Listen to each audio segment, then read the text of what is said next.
The jury is in its fourth day of deliberations in the Kyle Rittenhouse homicide trial for fatally shooting two people and wounding a third during protests in Kenosha, Wisconsin last summer. We are joined now live via Zoom by Rachel Fiset, managing partner of Zweiback, Fiset and Coleman, for her take on this trial and other things. Good morning. Thank you so much for joining us, Rachel. Good morning. Thank you for having me. So let's start with the Rittenhouse trial. Jurors have been deliberating now for 3 days. Give us a sense as to whether this is a long time to deliberate, particularly when the defense has asked already for 2 mistrials. What's at stake here? What do you think's happening? I think the jury is really thinking this one through, but I also think the longer it goes, the better it is for the defense. So they're about 23 hours in, which is a long time, and it does appear possible that you could have a hung trial in this case. There's been some crazy things by the judge in this throughout this proceeding, and I think it would not be unsurprising if this jury was hung. Mm-hmm. And speaking of the judge, he's been criticized for being biased, et cetera, and having some antics in the courtroom that were unorthodox. What do you think?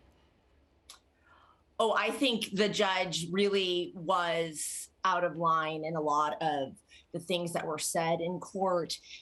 He wouldn't let people be called victims. There's things about this judge that I think it appeared that he was biased towards the defense.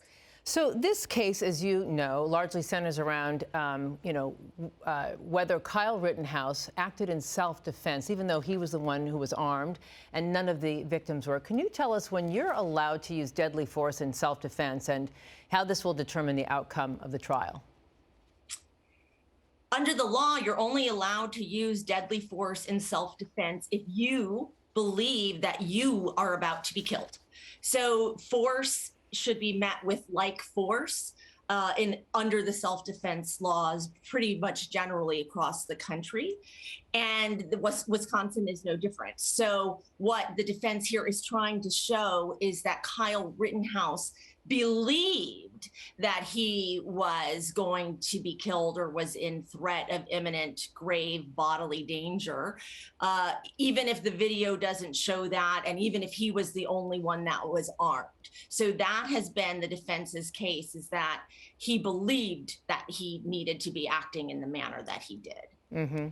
Well, the Rittenhouse trial in Wisconsin is happening at the same time as another high-profile trial in Georgia is taking place. That's where 3 white men are charged with murdering Ahmaud Arbery, an unarmed black man who was jogging at the time.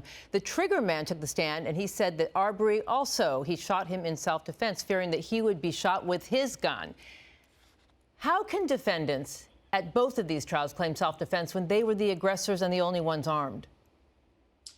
If the prosecution in both of these cases shows that the aggressors were the provokers, then there should be no self-defense question. The Ahmaud Arbery case, these men chased him, and then they're claiming they had self-defense. I mean, I think these self-defense claims are overstated by the defense, and it is the prosecution's job to show that you don't act in self-defense when you chase someone down and then shoot them. Mm-hmm. Gun rights activists are following these cases very closely. Are these cases really about gun rights? No, but they do show that what happens when people are carrying guns and things get out of control. In both cases, the victims were not armed, and the provokers were. And I think that this does show that when there's a gun around, it fires and it's deadly.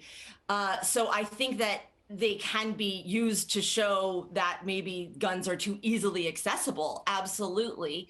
But in both cases, both of the defendants, or all of the defendants, were carrying guns and chasing their victims.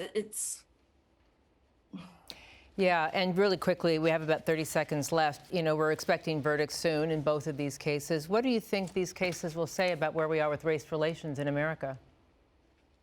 Oh boy.